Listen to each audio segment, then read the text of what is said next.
Lithium is a group 1 element, meaning it has a valency of 1. This means that to gain stability, it can either gain 7 electrons or lose 1. Losing 1 is easier. This would mean that there is 1 more proton than electrons, so the charge is now 1 plus.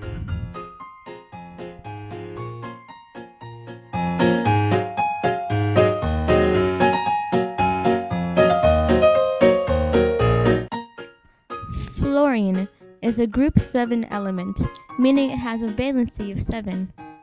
This means that to gain stability, it can either gain 1 electron or lose 7. Gaining 1 is much easier.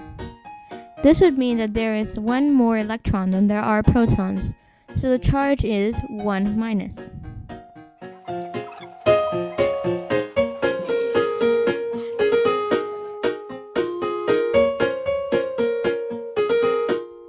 Lewis diagrams only show the valency of electrons of an element. They have brackets surrounding them and show charges after the ionic bond. They also show the number of element atoms required to bond with another element.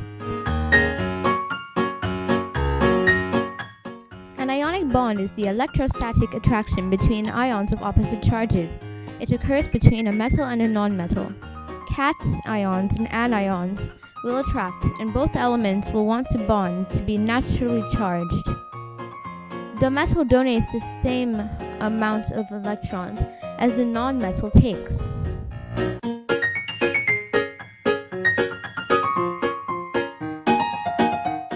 Ionic compounds exist as crystals in the form of a lattice.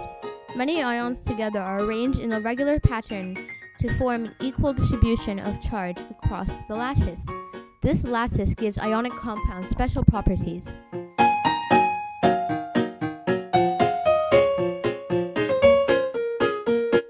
Bound by the strong interatomic forces of electrostatic attraction between these ions, ionic compounds require high amounts of energy to separate its ions.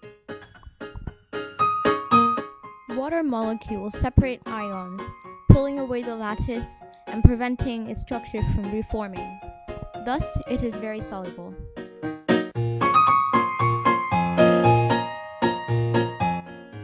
They also conduct well in water or when they are molten. When they are dissolved in water, they are free to move in hydration shells. The ions are able to carry the charge.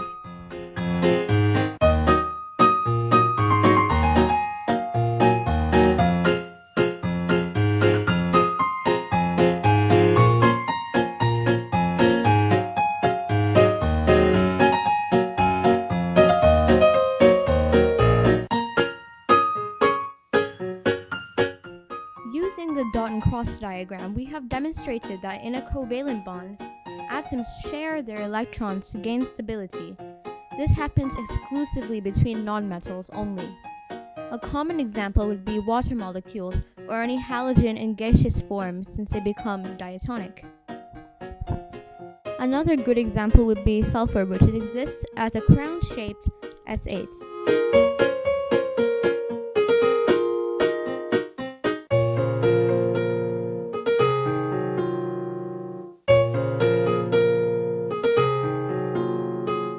It would be hard for them to conduct electricity, so they don't, because of the strong intermolecular attraction due to the covalent bond between, well, here, the iodine atoms.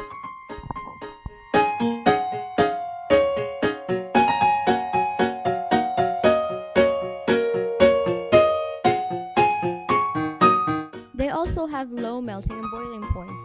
This is because of the weak intermolecular forces, causing the bonds to break quickly. But what causes these bonds to break? It's heat. Heat breaks intermolecular forces. The solid can easily sublime.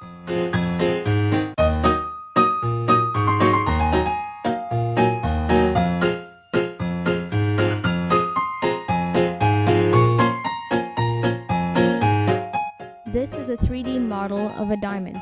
Here, let me make it easier for you. Diamond has melting points of 3,550 centigrade and above. This is because each carbon atom is bonded with 4 others, requiring large amounts of energy to separate the atoms, resulting in a high melting point. It also has a hardness of 10 on a scale of 1 to 10. As each carbon atom is bonded with 4 others, the forces between the particles are strong, resulting in hard structure. Diamond has no electrical conductivity. This is because there are no free ions. This is a 3D model of graphite. Graphite, like diamond, has a melting point of 3,550 degrees centigrade and above. Each carbon atom in graphite is bonded with 3 others, which is still quite strong, thus the high melting point. On the Mohs scale, graphite is one of the softest. It's a 1 or a 2.